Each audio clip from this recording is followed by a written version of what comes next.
What's going on, everybody? I hope you're all having a great day, and in today's video I'm going to be talking to you about the rent crisis gets near as tenant evictions get even closer. Guys, what we're looking at right now is some intense and big numbers. We're talking about 10 million Americans have the possibility, high chance, they know it themselves, to be evicted from the house, from the apartment, from the place that they're renting due to not paying rent for at least the last couple of months, the last couple of 1.5 years since this pandemic has been, and since everything has been the way it was. As we all know, there's eviction moratoriums and you can't get evicted, but very soon they're going to be getting evicted, and very soon we're going to see a crazy rental market shift, and that's what we're talking about today. So for all of you who are watching and get any value, hit the like button. The video is going to pump up to other people just like you, and let's get started.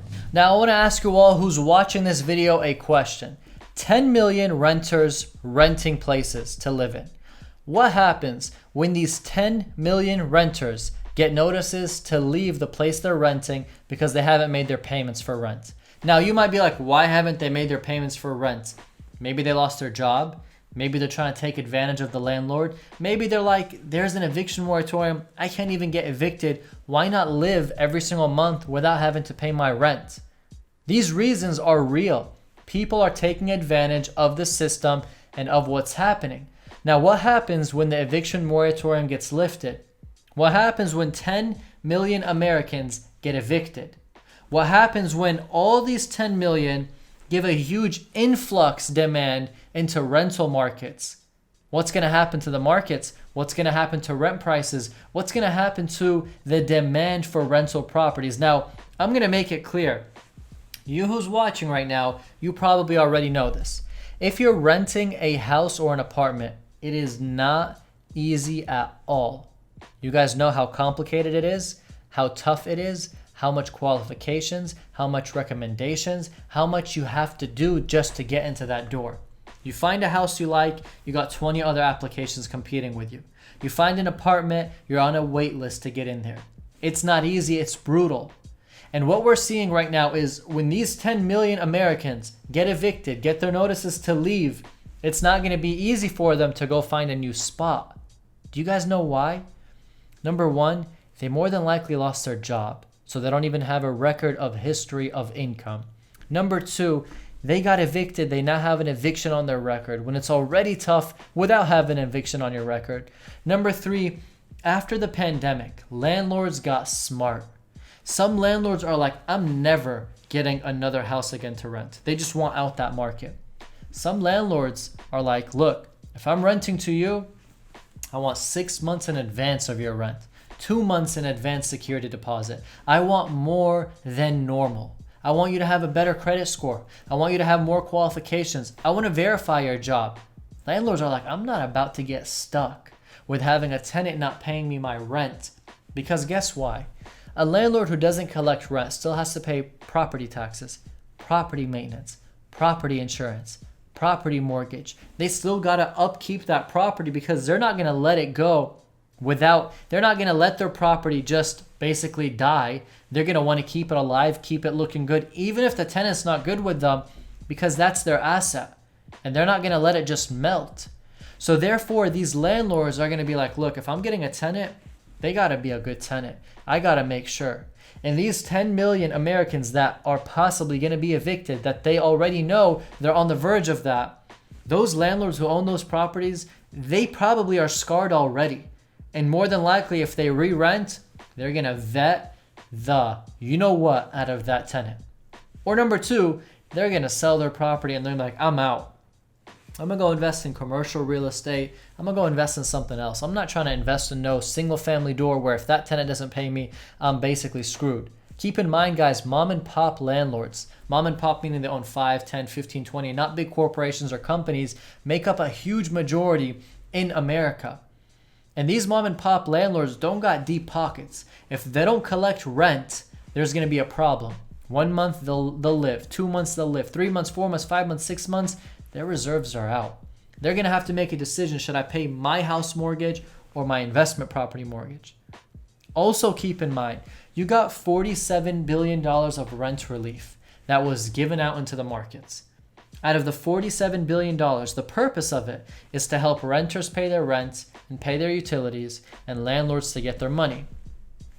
Only $1.5 billion has been distributed to those who actually need it. What's the percentage of that? 1.5 billion divided by 47 billion. I don't know whoever's distributing it, if they're giving like $1 per person, like $1 until it stacks up, but 1.5 billion out of $47 billion plus or minus has only been distributed. This eviction moratorium is supposed to expire July 31st, 2021. It's been getting extended and extended and extended because they're trying to distribute this money. They need new channels because they're not doing it right. And when these get evicted and these landlords are fed up and they go to court and they file against them, there's going to be a big demand into the rental market. And house prices for rentals are going to go up. Apartment prices are going to go up. Even right now, prices are going up. When you want to rent a house or an apartment here in Dallas, Texas, you want a respectable, decent area, $1,500 to $1,800. A better area, $2,000 to $2,500, depending how big the house is, the apartment, the location. You might be like, I'm in California and it's like $5,000. Every state has its income made and its expenses, etc. Over here in the Dallas-Fort Worth area, that's expensive. Right now, if I look at the market in the areas that I'm at for a rental house, I used to be able to see $1,300, $1,400 a month all day. Zero on the market. Right now, you're looking at the bare minimum $1,700 a month, and the house looks like a crack house. That is what we're dealing with right now, and that is the problem that we're going to deal with. It's going to be a rental crisis where 10 million flock looking for a place to rent, not get accepted, get rejected, try to figure things out, families, people, livelihoods. It's going to be intense, and this stuff isn't going to pan out in a week or a month.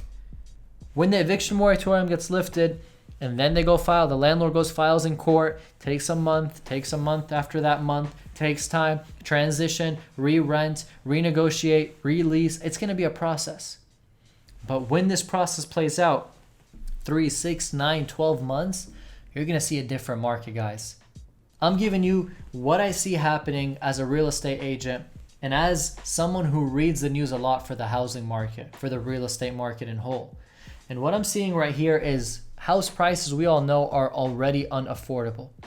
And the more unaffordable they become, the more that prices price out home buyers. And those home buyers who once wanted to buy are now being pushed to rent.